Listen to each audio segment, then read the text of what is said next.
राहुल गांधी के ऊपर सवाल उठ रहे हैं। हालांकि जो उनके उत्तर प्रदेश के अध्यक्ष हैं वो तो कह रहे हैं मैं डुबकी लगाया आया, लेकिन क्यों राहुल गांधी हो गए, उद्धव ठाकरे हो गए, बार बार सनातन के नाम पर राजनीति तो करते हैं लेकिन आस्था पर कटाक्ष भी करते हैं। कटाक्ष नहीं, किसी भी विपक्ष की पार्टी ने अगर एक शब्द कुंभ की प्रशंसा में बोला हो या किसी विपक्ष की पार्टी या नेता ने इसको माना हो कि नहीं कुंभ हमारे देश का एक महापर्व है और लोगों को वहां आना चाहिए, डुबकी लगाना चाहिए, हम भी आपकी सेवा में आपके स्वागत में तत्पर हैं, विदेशियों से भी आह्वान किया गया हो, तो मुझे एक बयान 45 दिनों के अंदर दिखा दीजिए। जो कुछ थोड़ी कमियां, अगर इतना बड़ा कार्यक्रम होगा जिसमें कि पूरा भारत, आप सोचो ना, अगर 65 लाख 60 से 65 लाख लोग विदेश से आए हैं, वो तो क्लियर है विदेश से आ रही है। जहां कोई प्लेन माने आपको प्लेन उतरने का नहीं है, उस हवाई अड्डे पर 4076 प्लेन उतरे हैं, 4000 हेक्टेयर में मेला फैला हुआ है। तो अब इतने 73 देशों के डेलीगेट्स भी पहुंचे वहां ना चारों तरफ से, तो उसमें मान लीजिए भीड़ है, आने जाने में है, ट्रेनों में है, प्लेनों में है, बसों में है, गाड़ियों में है, ट्रैफिक जाम है, तो ये तो बिल्कुल स्वाभाविक है। तो संभव ही नहीं है ना कि सबके लिए एक एक व्यवस्था हो, तो उसमें तो थोड़ी वो कमियां रही होगी, लेकिन केवल कमियां होने से 45 दिन में कुछ अच्छा हुआ ही नहीं। 45 दिन में जो देश के दक्षिण से उत्तर, पूरब से पश्चिम, उस सभी प्रकार के हमारे अखाड़े, साधु, सन्यासी सभी ने आकर के वहां लगातार तपस्या की है, हवन किए हैं, यज्ञ किए हैं, विश्व कल्याण की कामना की है लगातार। करोड़ों लोग डुबकी लगा के शांत भाव से निकल रहे हैं, वो जो दिव्य अनुभूति उनको हुई है। अब आप पॉल्यूशन रटते रहिए। मैं लगातार कह रहा हूं कि जब कोई क्रांति होती है तो क्रांति में कुछ शोर होकर क्रांति होती है। कुछ क्रांति भारत में जो आध्यात्मिक क्रांति हमेशा मौन के रूप में रही है और उसने देश को बदला है।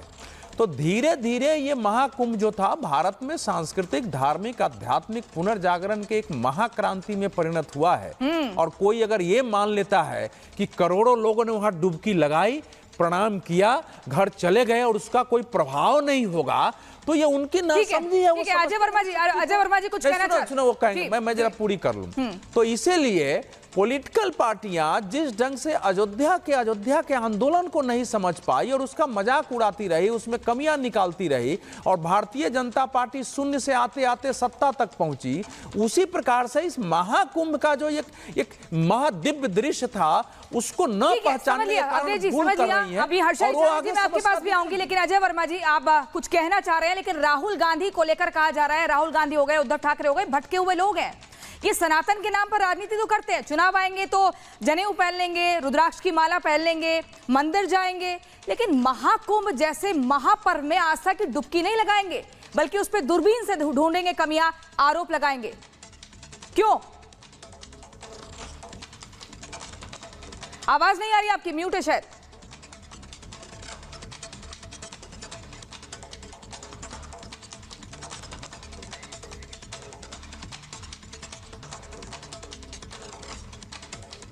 बोलिए अजय वर्मा जी, बोलिए, अनम्यूट करिए।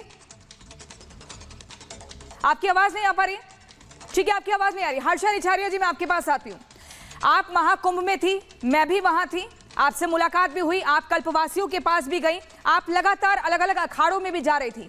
किस तरह की व्यवस्था आपने देखी वहां पर? साधु संतों से भी आपने लगातार मुलाकात की, आपका तजुर्बा क्या रहा? आप क्या कहेंगे कि अब समापन हो चुका है?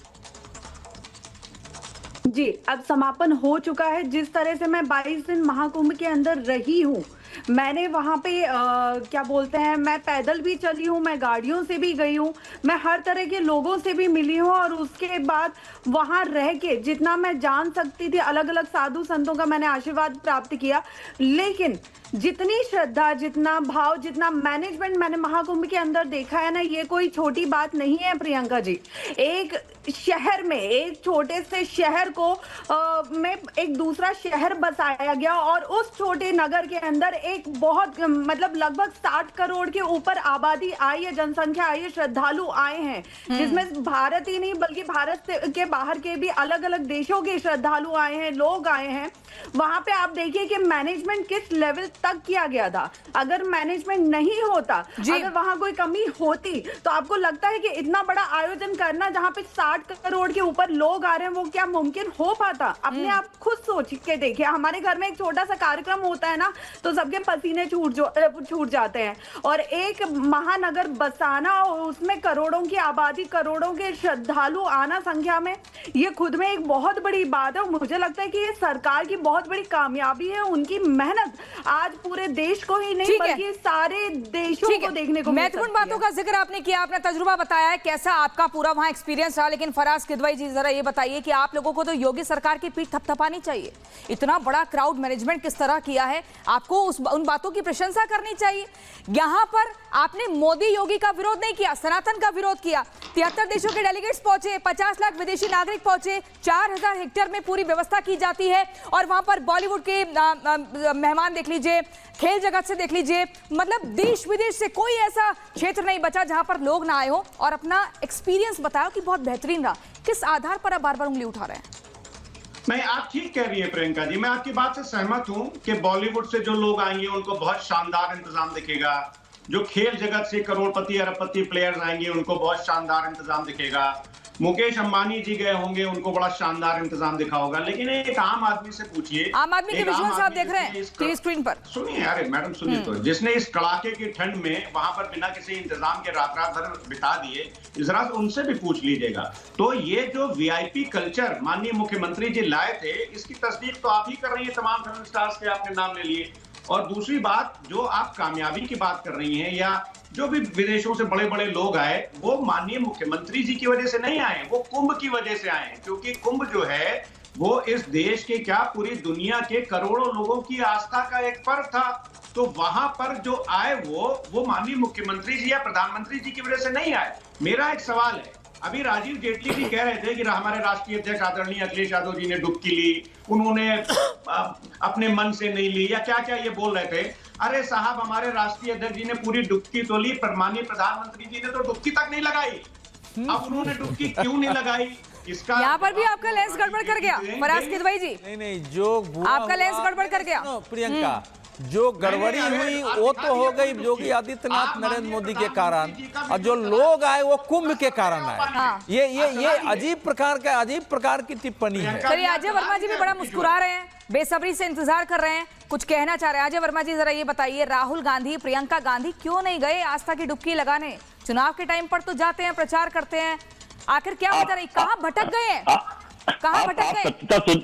आप सत्यता सुनना क्या चाह रही है? मेरा फोन खराब करा दिया गया ताकि सत्यता लोगों को पता नहीं चले। पता नहीं भगवान जाने खराब कराया, खराब हुआ। यहाँ पर भी आपकी आस्था में खोट है, यहाँ पर भी आपके विश्वास में खोट है। ये मुखौटे चेहरे और शेल कंपनियां हंस रही हैं क्योंकि इनका एजेंडा है, इन्हें सरकार से लिखित मिलता है। देखिए, मैं बताना चाहता हूँ, मैकलिन कामा के अनुसार, एक इतिहासकार थे, 1870 में इलाहाबाद में पहला कुंभ हुआ, और सब जगह बहुत सारे कुंभ कई सौ वर्षों से हो रहे थे।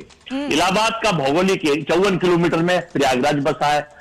15,000 समझ लीजिए बीघा, यानी 15 किलोमीटर में ये कुंभ का एरिया था। अभी आपने भी कहा 4000 हेक्टेयर, लेकिन मैं आज अखबार में आधिकारिक बाबा के बयान देख रहा था कि 12 बीघा में इन्होंने कुंभ का किया है। मुझे कोई सा भी इतिहासकार या जितने बुद्धिमान या संसार में हिंदुस्तान के 145 करोड़ लोगों में से सारे गणित। अजय वर्मा जी, आप मेरे सवाल का जवाब नहीं दे रहे हैं। राहुल गांधी, प्रियंका गांधी क्यों नहीं पहुंची आस्था की डुबकी लगाने, जब 66 करोड़ लोग पहुंच गए?